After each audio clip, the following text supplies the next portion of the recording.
সাধু অর্থ কিছু নেই না, সবারই গুনাহ আছে। তো মানুষ গুনাহ নিয়ে কবরে যাবে, নেকি নিয়েও কবরে যাবে, কিন্তু গুনাহ মাফ নিয়ে হাসরের ময়দানে উঠবে শুধু এই উম্মত। একসাথে বলে আল্লাহু আকবার। পাহাড় পরিমাণ নেকি নিয়ে আল্লাহর সামনে দাঁড়াবে। আল্লাহর নবী বলেন আমার উম্মত ক্ষমা প্রাপ্ত হবে। সাহাবীরা প্রশ্ন করলেন ইয়া রাসূলুল্লাহ, ক্ষমা প্রাপ্ত হবে কোন কারণে, কোন বিষয়ের জন্য ক্ষমা প্রাপ্ত হবে তারা? নবীজি বলেন আমার উম্মতের আমার উম্মতের ভিতরে মানুষ মারা যাবে, মারা যাওয়ার পরে আমার উম্মতের আত্মীয় স্বজন আপনজন সন্তানরা ওই বাবা মার জন্য দোয়া করবে, আত্মীয় স্বজনরা দোয়া করবে। দোয়া করার কারণে আমার আল্লাহ, আমার রব আমার ওই উম্মতের জীবনের গুনাহ আল্লাহ মাফ করে দিবে। একবার জোরে বলা যাবে কি সুবহানাল্লাহ? আল্লাহুম্মা সাল্লি আলা সাইয়্যিদিনা মাওলানা মুহাম্মাদ ওয়া আলা আলি সাইয়্যিদিনা।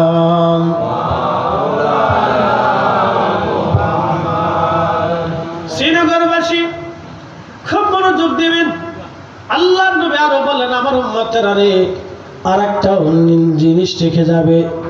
এক নম্বর সদকায়ে জারিয়া, দুই নম্বর ইলমের খেদমত, তিন নম্বর ওয়ালাদিন সালিহিন ইয়াদউ লাহু, নেক সন্তানের দোয়া। সদকায়ে জারিয়া কি বলে দিয়ে যায় আপনাদেরকে, এখানে যে রাস্তা হয়েছে অথবা এই যে আপনাদের শ্রীনগর দিয়ে রাস্তা হয়েছে, আপনাদের শ্রীনগর থেকে ওই কি বলে কুসুমহাটি থেকে ওই দিক থেকে রাস্তা হলো, এরপরে আপনার ঢাকা থেকে মাওয়া দিয়ে রাস্তা হয়ে গেল।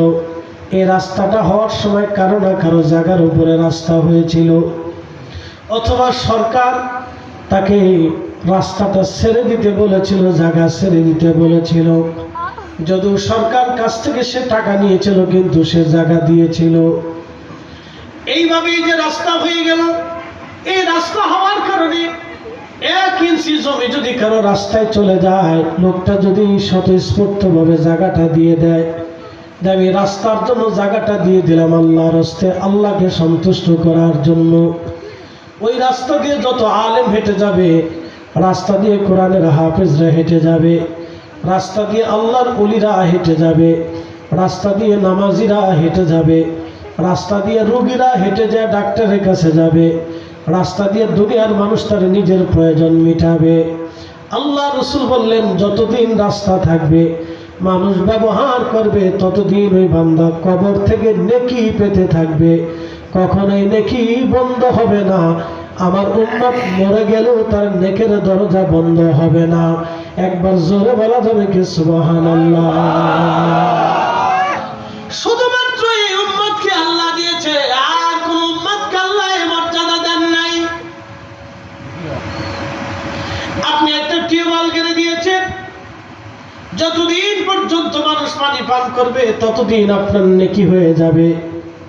মসজিদে আপনি একটা ফ্যান কিনে দিয়েছেন, বাতাস যতদিন মুসল্লিরা খাবে নেকি হতে থাকবে। মসজিদ গাঁথার জন্য আপনি টাইলস দিয়ে দিয়েছেন, অথবা সিমেন্ট দিয়েছেন, ইট দিয়েছেন, রড বালি সিমেন্ট দিয়েছেন, টাকা দিয়েছেন, সহযোগিতা করেছেন, অথবা নিজের মাথায় করে ইট টেনেছেন, মসজিদ পরিচর্যা করেছেন, মাথায় করে মাটি দিয়েছেন।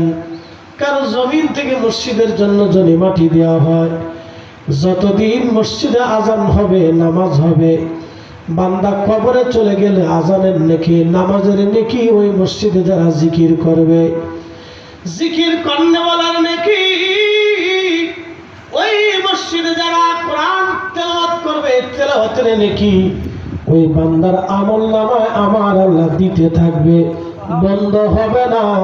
জোরে বলেন সুবহানাল্লাহ। কোন উম্মতকে আল্লাহ দেন নাই, আল্লাহ এই উম্মতকে দিয়েছেন, এটার নাম সদকায়ে জারিয়া। প্রবাহিত সওয়াব, এই সওয়াব কখনো বন্ধ হয় না, কখনো বন্ধ হয় না। আমাদেরকে আপনি বেদাতি মনে করেন, অথবা ভণ্ড মনে করেন, দৃষ্টিতে আপনার দৃষ্টিকোণ, আপনার স্বাধীনতা আছে, আপনি মনে করতে পারেন, সেটা আপনার ইচ্ছা।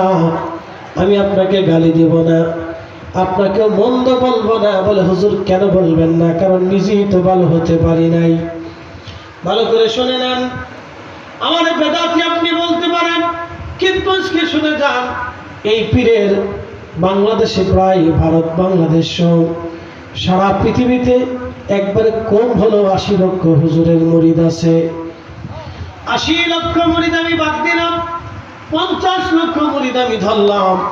এই 50 লক্ষ মুরিদ যদি প্রত্যেক দিন 2 রাকাত করে নফল নামাজ পড়ে, তাহলে অন্তত 1 কোটি রাকাত নফল নামাজ হয়ে যায়।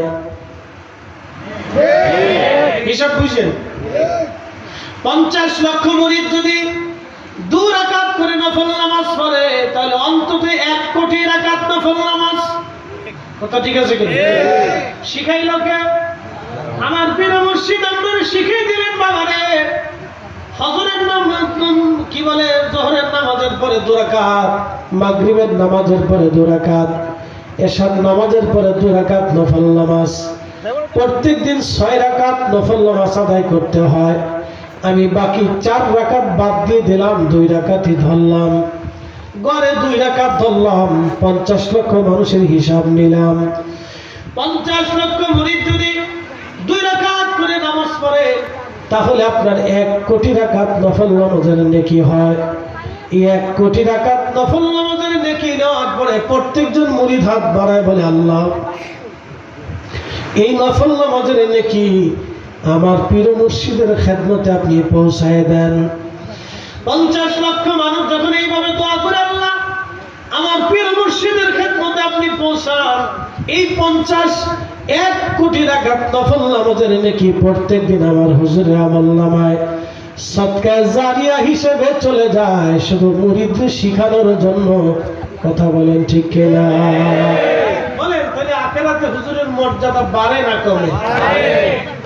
অনেকে হিসাব করেছে, কি ব্যাপার, মানুষ মরে গেলে আবার আখিরাতের মর্যাদা বাড়ে কেন?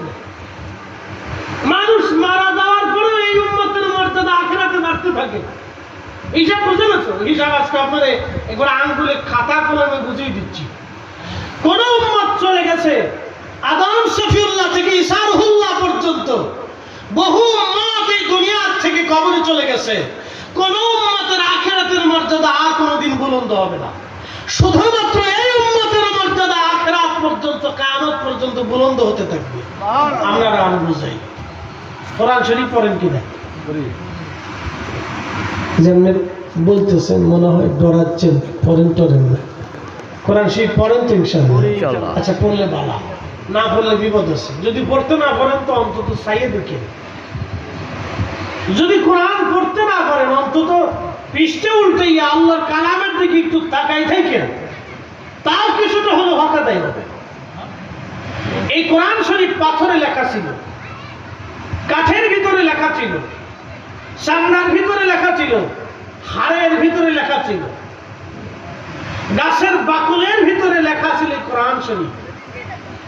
এই সরানো ছিটানো সব কোরআনগুলিকে একত্রিত করলেন হযরত উসমান রাদিয়াল্লাহু আনহু, যাকে বলা হয় জামিউল কোরআন, কোরআন একত্রিত করনেওয়ালা। ইসলামের ভিতরে উসমানের মতো কোরআনের খেদমত কেউ করতে পারে না। এখন যে যতই কোরআন কোরআন কে শিখলে, ও শিখলামে পর্যন্ত ইসলামের জন্য যিনি সবচেয়ে কোরআনের বড় খেদমত করে গেছেন, তিনি হযরত উসমান গনি জিন্নুরাইন, যাকে বলা হয় জামিউল কোরআন, কোরআন একত্রিত করনেওয়ালা। ভালো করে বুঝছেন? এই যে 114টি সূরার বিন্যাস, কোন আয়াতের পরে কোন আয়াত হবে, কোন সূরার পরে কোন সূরা হবে, কোন আয়াতের পরে কোন আয়াত হবে, কোন সূরার পরে কোন সূরা হবে, যিনি